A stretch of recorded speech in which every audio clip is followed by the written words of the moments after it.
오늘의 말씀은 사무엘하 15장 1절부터 12절까지 말씀입니다. 그 후에 압살롬이 자기를 위하여 병거와 말들을 준비하고 호위병 50명을 그 앞에 세우니라. 압살롬이 일찍이 일어나 성문 길 곁에 서서 어떤 사람이든지 송사가 있어 왕에게 재판을 청하러 올 때에 그 사람을 불러 이르되 너는 어느 성읍 사람이냐 하니 그 사람의 대답이 종은 이스라엘 아무 지파에 속하였나이다 하면 압살롬이 그에게 이르기를 보라 내 일이 옳고 바르다마는 내 송사를 들을 사람을 왕께서 세우지 아니하셨다 하고 또 압살롬이 이르기를 내가 이 땅에서 재판관이 되고 누구든지 송사나 재판할 일이 있어 내게로 오는 자에게 내가 정의 베풀기를 원하노라 하고 사람이 가까이 와서 그에게 절하려 하면 압살롬이 손을 펴서 그 사람을 붙들고 그에게 입을 맞추니 이스라엘 무리 중에 왕께 재판을 청하러 오는 자들마다 압살롬의 행함이 이와 같아서 이스라엘 사람의 마음을 압살롬이 훔치니라. 4년 만에 압살롬이 왕께 아뢰되 내가 여호와께 서원한 것이 있사오니 청하건대 내가 헤브론에 가서 그 서원을 이루게 하소서. 당신의 종이 아람 그술에 있을 때에 서원하기를 만일 여호와께서 반드시 나를 예루살렘으로 돌아가게 하시면 내가 여호와를 섬기리이다 하였나이다. 왕이 그에게 이르되 평안히 가라 하니 그가 일어나 헤브론으로 가니라. 이에 압살롬이 정탐을 이스라엘 모든 지파 가운데에 두루 보내 이르기를 너희는 나팔 소리를 듣거든 곧 말하기를 압살롬이 헤브론에서 왕이 되었다 하라 하니라. 그때 청함을 받은 200명이 압살롬과 함께 예루살렘에서부터 헤브론으로 내려갔으니 그들은 압살롬이 꾸민 그 모든 일을 알지 못하고 그저 따라가기만 한 사람들이라. 제사 드릴 때에 압살롬이 사람을 보내 다윗의 모사 길로 사람 아이도벨을 그의 성읍 길로에서 청하여 온지라. 반역하는 일이 커감해 압살롬에게로 돌아오는 백성이 많아지니라. 오늘 본문에서 압살롬의 본격적인 다윗을 향한 반역이 시작이 됩니다. 압살롬은 참 대단한 사람입니다. 우리가 전에 본 본문에서 압살롬의 외모가 얼마나 수려하고 온전하고 뛰어났는지를 살펴봤습니다. 그런데 그것뿐만 아니라 그는 참 훌륭한 왕으로 성장할 만한 그런 좋은 요소들을 많이 가지고 있었음을 보게 됩니다. 일단 어떤 목표를 설정한 다음에 그 목표를 향해 매진하는 그 끈기, 또 때가 이럴 때까지 참고 기다리며 인내하는 능력, 그리고 머리도 굉장히 좋았던 것 같아요. 작전을 구사하고 그 작전을 이루기 위해서 아주 돌파력 있게 나가는 그런 능력. 여러분, 이런 능력 하나하나가 왕의 뛰어난 자질이죠. 그래서 이런 능력을 가진 사람들, 외모도 수려하고 인내력도 있고 추진력도 있고 또 다른 사람들을 이렇게 마음을 빼앗는 감화력도 있고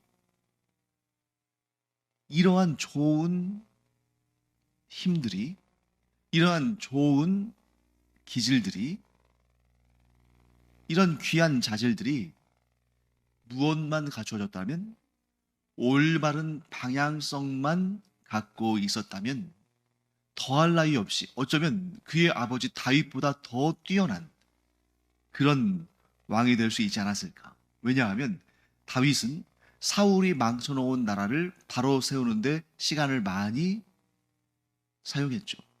그런데 만약에 압살롬이 다윗의 뒤를 이어서 왕이 됐다면 아버지가 잘 닦아놓은 그 기초 위에 하나님께서 주신 이 좋은 기질들, 이 좋은 능력들을 올바른 방향성을 가지고 힘있게 추진했다면 얼마나 나라가 더 좋아졌을까.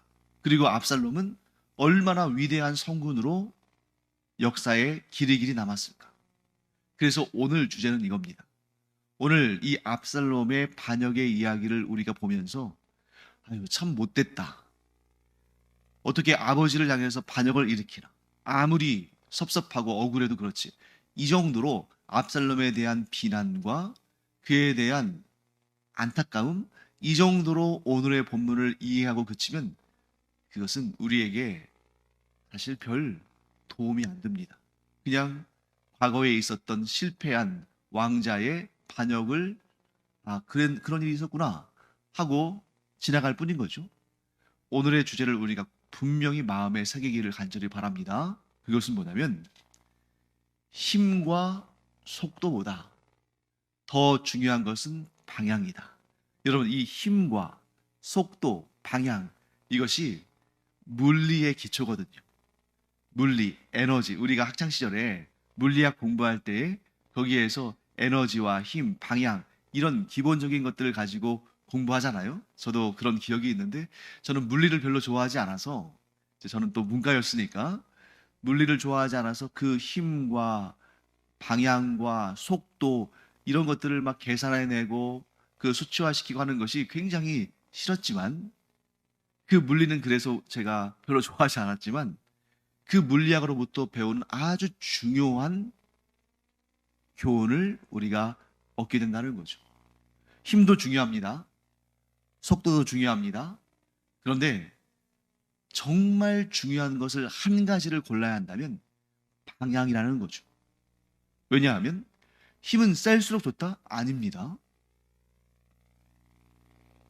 그 강한 힘이 잘못된 일에 쓰임 받으면 얼마나 위험한 결과를 나타내는지, 얼마나 위험한 결과를 가져오는지 우리가 역사를 통해서 너무나 잘 보고 있잖아요. 예를 들면 2차 세계대전 때 히틀러 얼마나 그 독일 사람들에게 인기가 많고 얼마나 능력이 있고 얼마나 추진력이 있고 그래서 열광했죠. 영웅이 나타났다고. 하지만 그가 방향을 잘못 설정했을 때 유대인의 대학살과 이 독일인의 다른 민족보다 우월하다는 그런 잘못된 관점으로 그가 방향을 잘못 설정했을 때에 온 세상이 전 세계가 위험에 빠지는 역사상 가장 많은 사상자를 내었던 2차 세계대전이 그로 말미암아 발생한 거 아니겠습니까? 속도도 중요합니다. 그래서 전 세계 각 나라가 뭐 로켓, 우주선 뭐 이런 것들을 개발하면서 누가 더 빠른 비행체를 누가 더 빠른 운송수단을 갖느냐 이걸 가지고 뭐 경쟁을 하고 있죠. 그런데 생각해 보세요. 똑같은 발사체를 할지라도 더 속도가 빠른 것이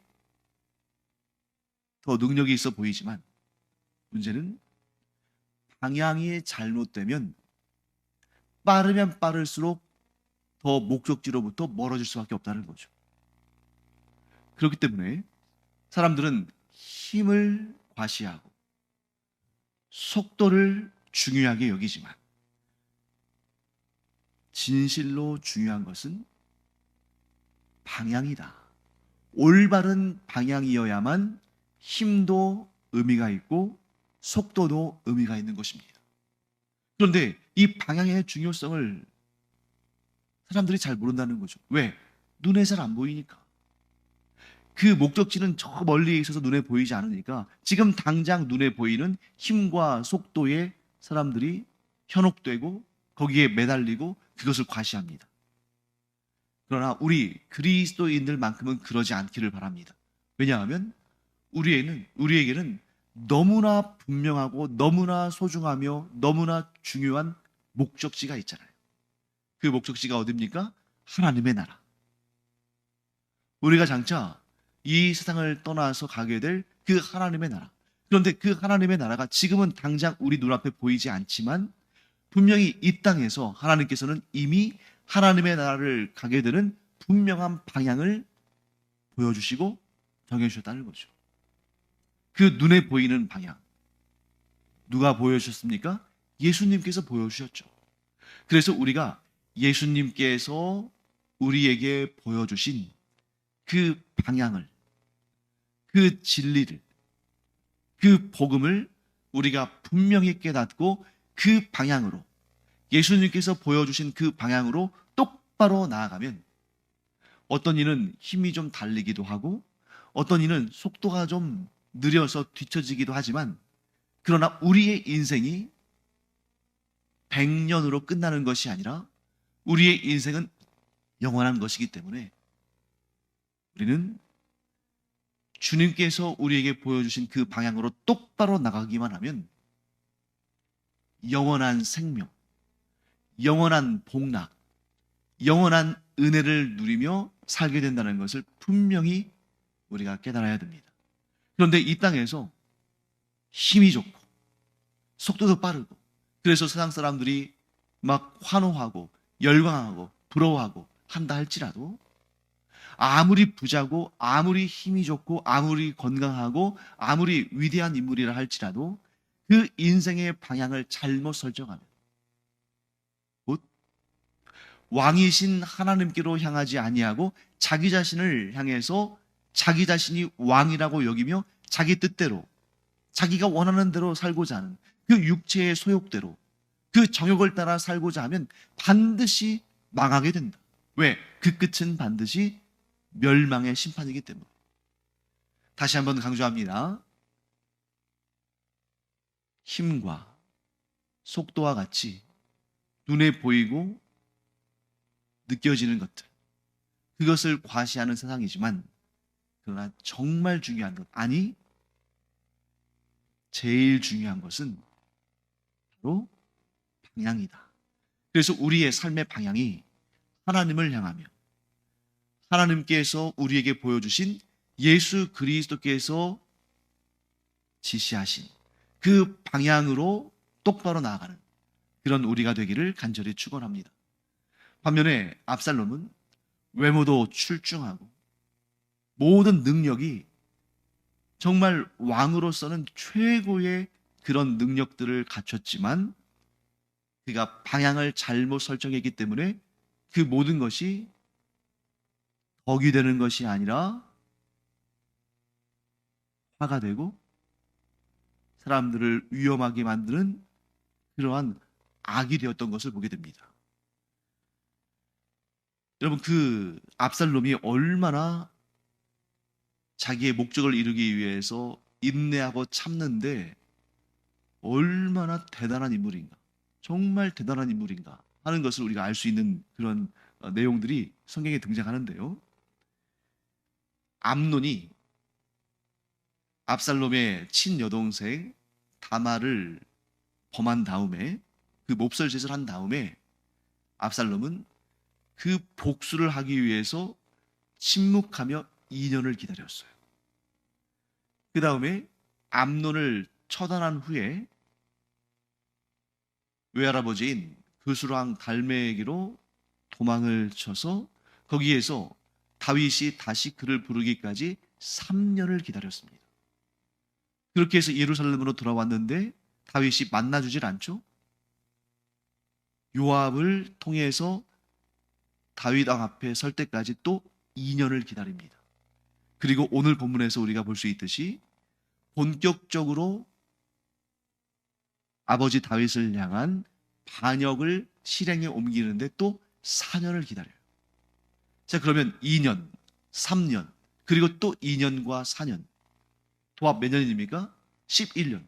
그렇게 최소 11년 이상을 기다렸다가 반역을 일으킨 겁니다. 그러니 얼마나 대단한 사람입니까? 자기의 목적, 자기가 인생의 방향으로 설정한 그 복수와 반역을 구체적으로 실천하는데 11년이나 침묵하며 인고의 세월을 견뎌낸 정말 대단한 인물 아닙니까? 거기에다가 오늘 본문을 보시면 아주 다양한 좋은 그런 기질들이 등장해요. 방향성만 올바르다면 너무나 좋은 그러한 은사들이죠. 예를 들면 이런 것입니다. 사람들의 마음을 얻는 방법을 알았어요. 그래서 너무너무 억울한 일이 있어서 왕에게 재판을 받기 위해서 예루살렘으로 올라온 사람들이 있으면 왕을 만나기 전에 미리 만납니다. 그리고 참 친절하게 따뜻하게 대하면서 당신이 참 억울한 상황인데, 아유, 이 이스라엘에는 당신의 그 억울한 상황을 들어줘서 이런 정의롭게 판결할 사람이 없다. 내가 재판할 수 있는 그런 자리에 오르게 되면 나는 정말 정의를 구현해서 당신의 그 억울함을 내가 풀어줄 텐데 안타깝다. 그렇게 말해주니까 안 그래도 억울한 사람들이 압살롬이 얼마나 고맙게 여겨지겠어. 그러면서 지금 사람들의 마음을 산답니다. 여러분, 이게 쉬운 일 아니에요. 그런데 사람의 마음을 움직일 수 있는 그러한 능력이 있었다는 거죠. 하지만 그 방향성이 잘못됐기 때문에 성경은 그러한 압살롬의 행위에 대해서 뭐라고 말씀하시냐면, 압살롬이 이스라엘 사람들의 마음을 훔쳤다. 여러분, 훔쳤다는 것은 결코 좋은 표현은 아니잖아요. 자기 것이 아닌데 자기 것인 양 그렇게 자기가 도둑질한 거잖아요. 이렇게 4년 동안 이스라엘 백성들의 마음을 훔친 압살롬은 이제 4년의 시간이 지난 다음에 구체적인 실천에 돌입합니다. 왜냐하면 이제 어느 정도 사람들의 마음을 자기가 훔쳤기 때문에 지지 기반을 형성한 거예요. 그런데 처음부터 예루살렘에서 반역을 일으키면 그 쿠데타가 성공할 가능성이 크지 않죠. 왜냐하면 이미 이 이스라엘 수도인 예루살렘에는 다윗의 군대들이 있고 또 그 다윗의 군대를 이끌어가는 요압, 아비새 이런 장군들도 있잖아요. 그러니까 그 예루살렘에서 반역을 도모하면 들킬 확률이 크고 그러면 아예 시작도 못하고 무산될 수 있으니까 압살롬이 아주 지혜로운 사람이에요. 그래서 조용히 힘을 모을 수 있는 거사를 준비할 수 있는 곳으로 가고자 합니다. 그런데 그냥 아무 이유 없이 예루살렘 왕도를 떠난다고 하면 의심을 받으니까 아버지 다윗에게 이렇게 말합니다. 제가 잘못을 저질러서 저의 외할아버지인 달메, 곧 그수랑 달메에게 도망쳐서 그곳에 자숙하고 있을 때 제가 하나님께 서원한 게 있습니다. 하나님께서 저를 용서하셔서 저로 하여금 다시 예루살렘으로 돌아가게 해주시면 제가 하나님을 섬기는 그 일을 아주 성대히 하겠다고 제가 서원했습니다. 그러면서 헤브론으로 가서 하나님을 섬기는 일을 할 수 있게 해달라고, 그 서원을 지킬 수 있게 해달라고 아버지에게 부탁을 하죠. 그러니까 다윗은 그 뜻을 보면서 기특하게 여겼을 거예요. 그래, 네가 하나님께 서원했다면 그 서원은 반드시 지켜야지 하면서 헤브론으로 내려가는 것을 허락해 줍니다. 그러니까 지금 당장 다윗의 눈에서부터 벗어났고 다윗의 군대 장관들 요압과 아비새의 눈도 피할 수 있는 상황인 거죠. 그래서 거기에서 이제 세력을 키워갑니다. 그리고 이스라엘 각 지파마다 이제 사람을 전령을 보내서 뭐라고 말하냐면, 때가 되면 내가 나팔을 불어서 신호를 보낼 텐데 그때가 되면 너희는 압살롬이 헤브론에서 왕이 되었다고 외쳐라. 사람들을 곳곳에 심어놓고 헤브론에서 압살롬이 왕이 되었다, 즉 압살롬이 반역을 일으켰다 하고 외친다는 거죠. 자, 그러면 이미 압살롬은 예루살렘에서 전국 각지에서 오는, 각 지파에서 오는 억울한 사람들의 편이 되어서 그들에게 친절을 베풀고 그들의 마음을 훔쳤잖아요. 이 사람들이 예루살렘에 와서 판결을 받은 다음에 또 각자 자기의 처소로 갔을 텐데, 여러분, 억울한 사람이 자기의 억울한 심정을 알아주는 그런 사람 만났을 때, 그것도 그가 다윗의 아들 압살롬일 때 얼마나 그에 대한 소문을 좋게 퍼뜨렸겠습니까? 자, 그런 소문이 퍼진 상태에서 어느 날 신호를 보냈을 때에 거기에서 압살롬이 반역을 일으켰다 하는 그러한 소식이 들렸을 때에 사람들의 여론이 급격히 압살롬에게로 모아질 수 있는 상황이 된 거죠. 거기에다가 압살롬은 다윗의 최고의 모사, 즉 책략가, 다윗의 어떠한 국정이나 또는 뭐 전략이나 이런 것을 조언하고 그와 함께 토론하고, 그래서 국가의 중대한 일들을 이렇게 좀 만들어가는 그런 책략가를 자기의 편으로 끌어들였습니다. 이게 바로 아히도벨이라는 사람인데, 아히도벨이라는 다윗의 최고의 책략가가 다윗을 등지고 압살롬에게로 온 거예요. 그러니 이 아히도벨이 압살롬에게 온 것이 어떤 의미를 갖냐면, 다윗과 모든 것을 토론하고 상의하면서 했던 사람이기 때문에 누구보다 다윗의 약점도 잘 알고 있다는 거죠. 여러분, 이 압살롬이 얼마나 용의주도합니까? 아버지의 사람들 중에 딱 한 사람만 내가 내 사람으로 만들 수 있다면 그는 아히도벨이 되어야 한다. 그 이유는 아히도벨은 다윗의 모든 책략을 만들어냈을 뿐만 아니라 아버지의 가장 약한 부분, 즉 아킬레스건과 같은 그런 가장 약한 부분도 잘 알고 있기 때문에 아히도벨 한 사람을 내가 영입하면 수십만 군대를 가진 것이나 마찬가지다. 그러니 여러분, 압살롬이 얼마나 머리가 좋은 사람이에요.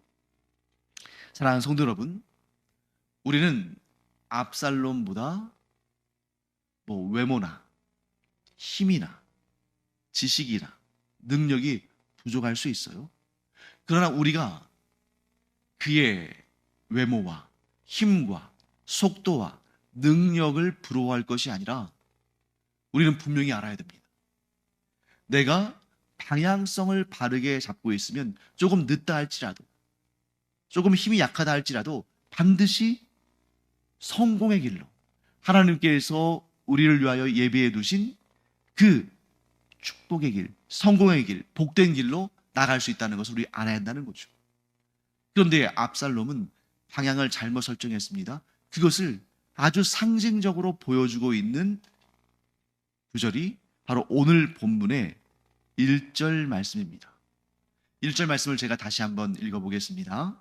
그 후에 압살롬이 자기를 위하여 병거와 말들을 준비하고 호위병 50명을 그 앞에 세우니라.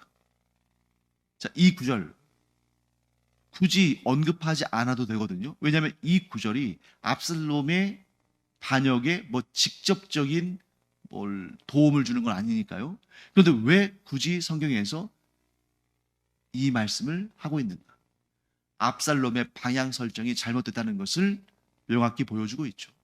자, 압살롬이 바른 방향을 설정했다면 이렇게 했을 겁니다.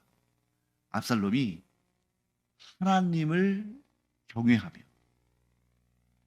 아버지 다윗을 잘 모시고 순종해서, 그가 비록 과거에 잘못을 저질렀지만 이제 바른 마음으로 하나님을 섬기고 아버지에게 순종하며 살았다. 이러면 압살롬은 사실 다윗에 이어서 왕이 될 최고의 제목이었습니다. 그런데 그가 방향 설정을 잘못했기 때문에 결국 왕이 되지도 못할 뿐만 아니라 이 반역이 실패하고 그의 그 능력이 있고 아름다운 인생을 비참한 죽음으로 끝내게 되는 거죠. 사랑하는 성도 여러분, 우리가 압살롬보다 외모는 뭐 그렇게 좋다고 볼 수 없겠죠. 힘과 능력도 또 인생의 속도도 그보다 못합니다, 사실. 하지만 우리에게는 참 귀한 장점이 있죠. 우리가 예수 그리스도를 구주로 영접했다는 것. 그래서 하나님께서 기뻐하시는 올바른 방향으로 나아가고 있다는 것.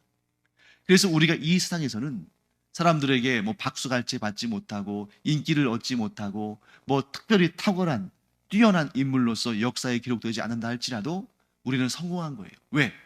방향을 잘 설정했으니까.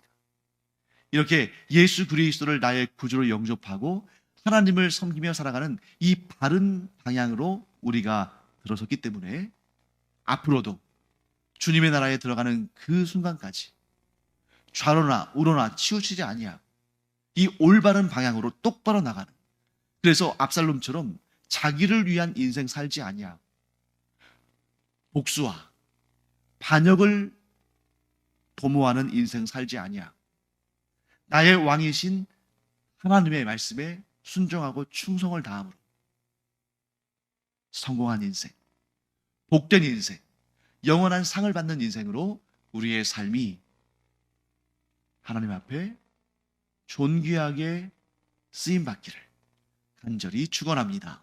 기도하겠습니다. 하나님, 삶의 힘도 속도도 중요하지만 그러나 방향이 잘못되면 도리어 그 강한 힘과 빠른 속도가 더 그 인생을 위험에 빠뜨린다는 것을 보게 됩니다. 하나님, 저희가 나 자신을, 압살롬처럼 나 자신을 삶의 목적으로 삼지 않고 예수 그리스도를 구주로 영접하고 하나님을 섬기는 삶을 살게 하심을 감사드립니다. 이렇게 올바른 방향을 설정해 싸우니 주님의 나라에 들어가는 그날까지 좌로나 우로나 치우치지 아니하고 이 올바른 방향으로 똑바로 나가는 저희들 되게 하여 주시옵소서. 감사드리며 예수님의 이름으로 축복하며 기도합니다. 아멘. 기도하는 시간입니다. 우리가 평생 이 제대로 된, 잘 선택한 이 방향성을 놓치지 않고 흔들리지 않고 오직 하나님만 섬기며 예수 그리스도를 따라 각자의 십자가를 지고 그 길을 향해 나아가는 우리가 되기를 축원합니다. 기도하겠습니다.